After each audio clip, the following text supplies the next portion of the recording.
Katsina State, in the northwest zone of Nigeria, during the sub-Saharan trade, was known to be one of the most vibrant and strong commercial centers, and was believed to be the strongest with the Hausa kingdoms in terms of commerce, trade, and craft.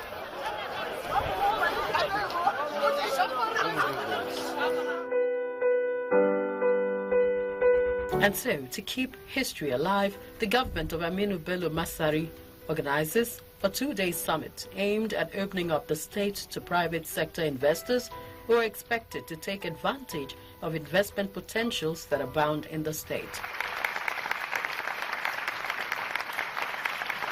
The present Katsina state government policy thrust on private sector facilitation, job creation, and entrepreneurial promotion through the generation of viable investments in the state may have been responsible for the theme for the summit, unlocking investment potentials for sustainable development.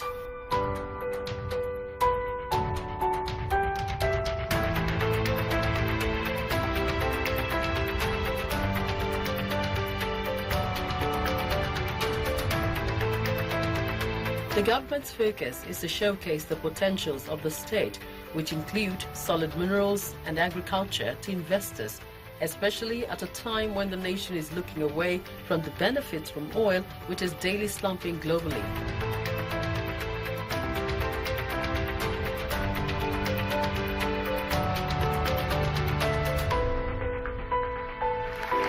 To the auditorium by the host governor, Right Honorable Aminu Bello Masari.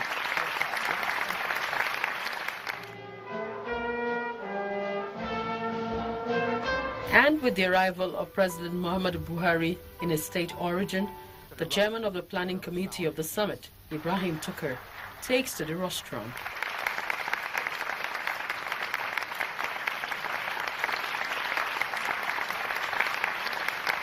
He tries to convince all seated here, especially captains of industry and investors, that so far 140 entrepreneurs have been assessed and are now ready to partner with willing investors in the state for development with the speed of light. In Katsina State, apart from the immense agricultural resources the state is endowed with, there are unimaginable minerals deposits. Taken together and linked with her people resources, Katsina State has no business with poverty and unemployment.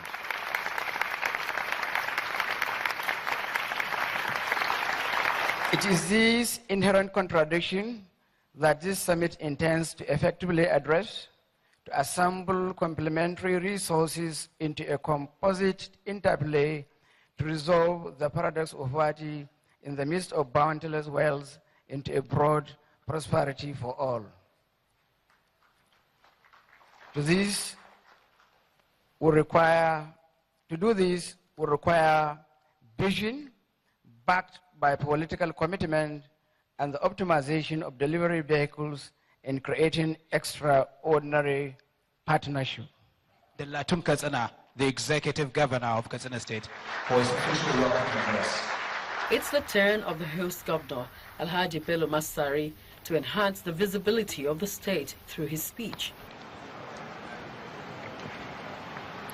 For him, Katsina is a safe haven for investment, and though the state's population keeps growing, the demands for better life for his people is also on the increase, a greater challenge to be faced by his administration. It is therefore time we took stock to determine how we have fared so far and to chart a new course for the future. In 2015, the World Bank ranked Katsina 7th on the ease of doing business in Nigeria, ahead of Lagos, Kano, Rivers, and Cross River.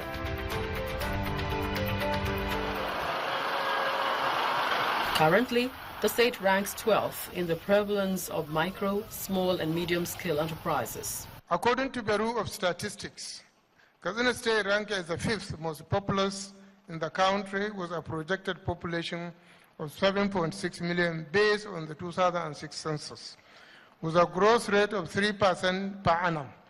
Over 50% of this population are made of young agile men and women between the ages of 15 and 64 years. This gives the state the advantage of sustainable workforce. It has an extensive border with the Republic of Niger, which links it all the way to North Africa through Libya and Algeria. It is linked by a good network of roads to large resource and population centers such as Kano, Kaduna, and Abuja areas.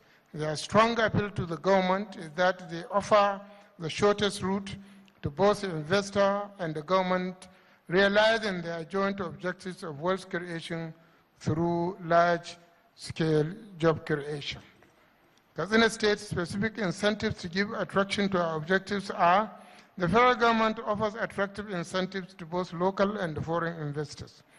As further attraction to the would-be investors in Katsina State, both local and foreign, the government offers the following state-specific investor incentives: micro and small-scale credit schemes to set up small-scale industries, provision of plots within the industrial area, provision of basic infrastructural facilities, reduction of amount charged on consent to mortgage land to the barest minimum, approval for processing and granting of certificate of occupancy for industrial purpose within a period of 30 days, five-year tax holiday for new industries, availability of land on concessionary basis for the construction of both factories and staff quarters to any investor wishing to invest in the rural areas.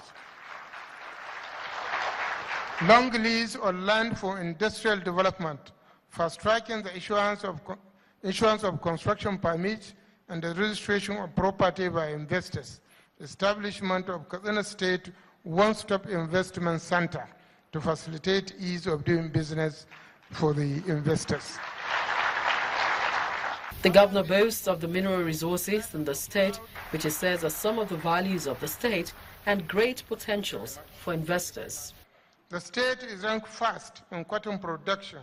We are working to fully exploit the cotton value chain to meet local demand and become a net exporter of the commodity after considerable value addition.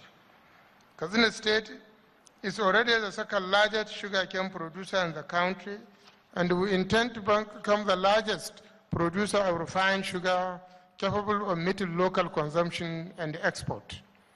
The state is a major grain producing and marketing hub with large national and international markets strategically dotted across the state's international and local borders, linked to the various mega market centers in the country through a rich network of roads and rail. Large deposits of metallic and non-metallic minerals are found in the state. These include gold, iron ore, kaolin, feldspar, asbestos, silica, and gemstones, etc.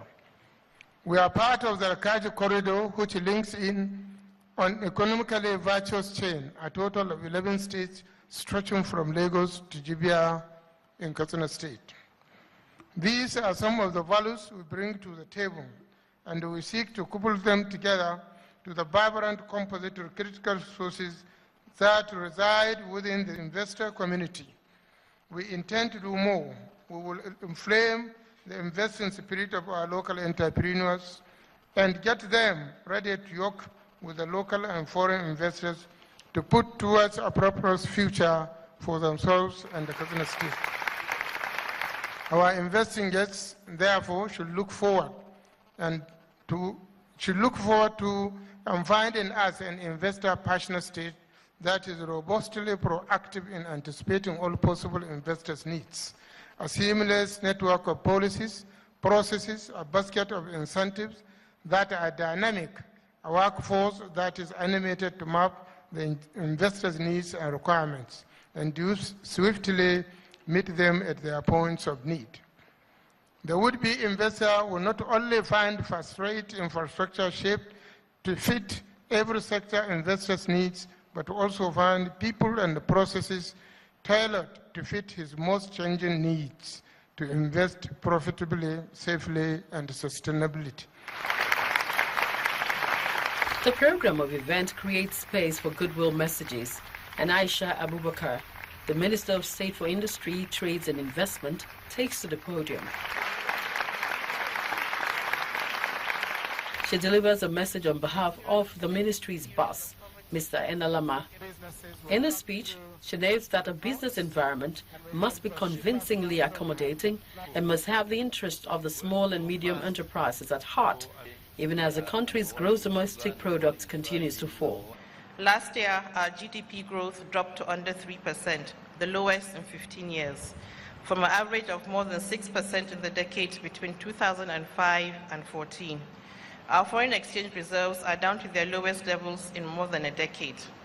With this myriad of challenges in the areas of poverty, food security, insurgency, and threat to security of life and property, unemployment, infrastructural decay, and unstable economy, the need to unlock Nigeria's potentials to address these challenges become imperative.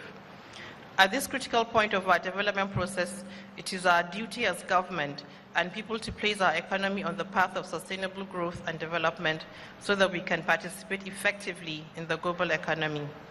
To attract foreign investment, the federal government has taken a number of steps which include removal of restrictions of foreign ownership of business in Nigeria except in limited circumstances, introduction of legislations to prevent businesses from being nationalized or exported by the Nigerian government, and protection against investors being forced to surrender their interest in their businesses. Development of stronger public-private partnerships for roads, agriculture, power, and other key sectors of the economy. Ongoing review of laws affecting investment in the country with the insolvency, antitrust, and consumer protection bills are all in place to facilitate and protect investment. In view of current global economic realities, we must aggressively take steps towards building a competitive workforce that is well educated, grounded in strong scientific, technological, engineering, and entrepreneurial capability to promote industrial competitiveness, sustainable development, and the social well-being of our people.